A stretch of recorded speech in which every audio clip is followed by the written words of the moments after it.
Hi friends, नमस्कार। जय हिंद, जय भारत, वंदे मातरम। दोस्तों, फिर मैं आपके सामने बीपी सिंह फिजिकल ट्रेनर एक न्यू टॉपिक को लेके बात करेंगे आपसे।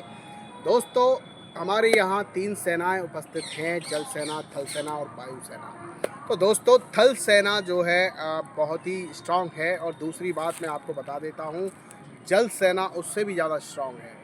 क्योंकि दोस्तों, थल सेना पे काम करना आसान है, क्योंकि वो परस्पर दिखता रहता है हमें पृथ्वी पे क्या चल रहा है, क्या हो रहा है, वो सब हम कार्य कर सकते हैं। लेकिन थल सेना जो है पानी में सर्वाइव करती है दोस्तों। पानी में सर्वाइव करना एक अलग ही दुनिया होती है, जो कि कैंडिडेट्स उस दुनिया से पृथ्वी की दुनिया से हटकर पानी की दुनिया में पहुंचता है। तो दोस्तों, पानी की जो दुनिया होती है वो एज ए समुद्र। समुद्र दोस्तों, हमारे यहाँ दक्षिण भारत में जो है समुद्र की सीमा बहुत लंबी चौड़ी है, जिसमें कि सारी हमारी जल सेना जो है कार्य करती है। और सबसे छोटा जो सैनिक होता है दोस्तों जल सेना का, वो होता है कोस्ट गार्ड, जिसे हम बोलते हैं कोस्ट गार्ड।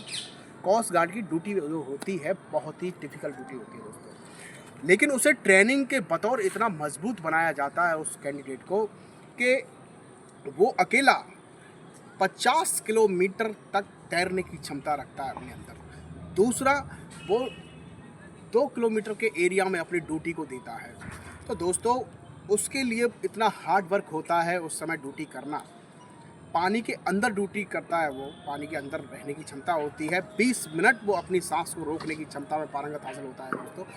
एक चीज़ मैं आपको बता देता हूँ दोस्तों, वो हथियार वेपन्स जो यूज करते हैं पानी में, वो वेपन्स उसके पास 3 तरीके के वेपन्स होते हैं। जो 3 तरीके के जो वेपन्स होते हैं दोस्तों, वो बहुत ही खतरनाक वेपन्स होते हैं। जैसे कि मैं आपको बता देता हूँ, एक तो होता है फायरिंग वेपन्स, जो कि दूर से फायर किया जा सकता है। पानी में निशाना लगाना उसके लिए आम लोगों के लिए बहुत डिफिकल्ट, लेकिन उसके लिए एक क्षण भर का वर्क है दोस्तों। इसी तरीके से उसके पास एक वेपन्स जो है बहुत ही एनर्जी लेवल पावरफुल का होता है, उसे हम बोलते हैं एक फनर। जो फनर उसके हाथ में होता है, उससे वो किसी भी जीव को काट सकता है, अपना बचाव कर सकता है दोस्तों। एक होता है उसके पास जाल। जो जाल इस तरीके का होता है, अगर किसी भी तरह की धातु हमारी दुनिया के लायक है, तो वो उस धातु को उस जाल से ऊपर भेज देता है, समुद्र से ऊपर दोस्तों। हमारे यहाँ मैं आपको बता देता हूँ कि जल सेना में जो है एक उसके लिए इंजीनियर प्रोवाइड कराया जाता है, जो कि समुद्र के बारे में कौन सा समुद्र की लहरें ऊपर उठ रही हैं, कौन सी नीचे जा रही हैं, उनका पूरा पर डे का मैनेजमेंट वो रखता है।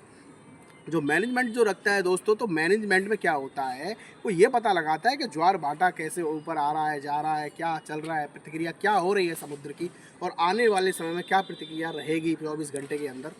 तो दोस्तों, ये पूरी जानकारी जो है कोस्ट गार्ड को दी जाती है। कोस्ट गार्ड एक बहुत ही स्ट्रांग बंदा होता है, जो कि एक बहुत ही कंपटीशन लेवल पे काम करता है अपना दोस्तों। 2 किलोमीटर के दायरे को वो कवर करके रखता है अपनी एनर्जी के द्वारा। जब वो 2 किलोमीटर के दायरे को कवर करता है, तो दोस्तों उसके लिए इंडिया में कोई भी ड्यूटी करना बहुत आसान है। लेकिन वो ड्यूटी बहुत भारी ड्यूटी है दोस्तों। लेकिन कोस्ट गार्ड में 3 तरह के पोस्ट होती हैं कोस्ट गार्ड की। जैसे में एक में होता है ग्रीन, एक में होता है स्लेटी, और एक जो है ब्लैक, जो कि वर्दियाँ का कलर उनका चेंज किया जाता है प्रमोशन के अनुसार, उनकी कार्य करने की क्षमता के अनुसार। जैसे कि दोस्तों 50 किलोमीटर जो तैर सकता है बंदा, एक समुद्र को पार करने की क्षमता रखता है, वो ब्लैक ड्रेस उसको दी जाती है। और जो होती है नीली वर्दी जो दी जाती है, वो दोस्तों अपना सैनिक जो है 2 किलोमीटर के दायरे में रह के कार्य करता है, उसको बाहर के लिए नहीं भेजा जाता है, उसके लिए अलग से प्रोवाइड किया जाता है दोस्तों। अगर अच्छा, हाँ, उसमें जाने के लिए हमें क्या करना चाहिए, कैंडिडेट्स को किस तरीके से तैयार होना चाहिए, वो मैं आपको बता देता हूँ कि कोस्ट गार्ड में अगर जाना है दोस्तों, तो सबसे पहले तो उसे तैरना आना चाहिए। तैरने कंपटीशन, स्टेट लेवल के कंपटीशन से क्रॉस करने चाहिए। तैरने की क्षमता उसकी सबसे बेस्ट होनी चाहिए, इंडिया में टॉप होना चाहिए तैरने की क्षमता के अंदर। दूसरा, अपनी सांस को नियंत्रण कर सके इस तरीके से पानी के अंदर उसकी क्षमता होनी चाहिए दोस्तों। उस क्षमता को करने के लिए उसको परस्पर ट्रेनिंग कराई जाती है। जैसे मान लीजिए यहाँ पे कोई कैंडिडेट जाता है, तो सिर्फ वो तैरना ही जानता है, ना कि तैरने की लॉन्ग क्षमता को वो कंप्लीट कर सकता है। तो उसको करने के लिए दोस्तों उसे क्या करना होता है कि एक सिलेंडर प्रोवाइड कराया जाता है, और सिलेंडर के द्वारा उसे समुद्र में छोड़ा जाता है। समुद्र में दोस्तों ऐसा नहीं है कि उसे फेंक दिया उठाकर, नहीं, हेलीकॉप्टर से जो है उसे नीचे समुद्र में उतारा जाता है और उसे फिर तैराया जाता है दोस्तों। ऊपर हेलीकॉप्टर सर्वाइव करता है, नीचे वो कैंडिडेट सर्वाइव करता है और उसके बचाव के लिए एक अलग से सेना तैयार की जाती है। वो सेना उसके बचाव के लिए रहती है, उसे सीनियर्स बचाव के लिए रहते हैं। तो दोस्तों कोस्ट गार्ड की ड्यूटी बहुत बेहतरीन होती है।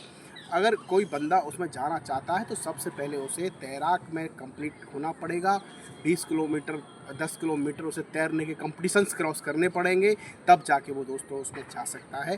तो दोस्तों मेरा कहना है आप सभी से, मैं इसी तरीके से आप सभी को सेना के बारे में नई नई जानकारियाँ देता रहूँगा।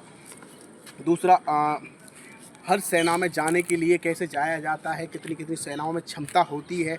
हमारी कोस्ट गार्ड सेना सबसे बेस्ट सेना है जो कि तो दोस्तों एक इंजीनियर जो होता है साथ में, जो कि नहरों के बारे में मेजरमेंट जो रखता है दोस्तों, तो वो इंजीनियर का सिर्फ मेजरमेंट का वर्क नहीं होता है, वो सिर्फ ये भी पता लगाता है कि कोई ये ऊपर नीचे क्यों हो रहा है, क्या कारण है इसका ऊपर नीचे होने का। तो इससे क्या होता है कि इंजीनियर जो है पहले ही अलर्ट कर देता है कोस्ट गार्ड को कि अभी ये समुद्र में हरकत चल रही है, तो इससे आप ड्यूटी सावधानी से करें, उसे अलर्ट करता है। दूसरा दोस्तों एक चीज़ मैं आपको बता देता हूँ कि सेंसर मीटर जो लगा होता है दोस्तों, जो उसकी एक स्टीमर जो दिया हुआ होता है कोस्ट गार्ड को, उस स्टीमीटर में जो है एक सेंसोमीटर लगाया जाता है। जिस सेंसोमीटर को देखने के बाद दोस्तों वो ये पता लगा सकता है कि हमारे 2 किलोमीटर के अंदर में क्या प्रक्रियाएं हो रही हैं।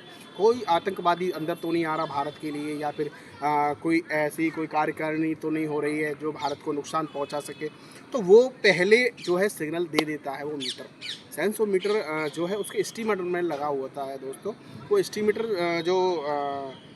स्टीमर जो होता है दोस्तों, वो स्टीमर इसलिए होता है उनको कि बचाव कार्य को लेके वो दूर की क्षमता को जो है पकड़ सकें, यहाँ से जाकर दूरी को वो देख सकें।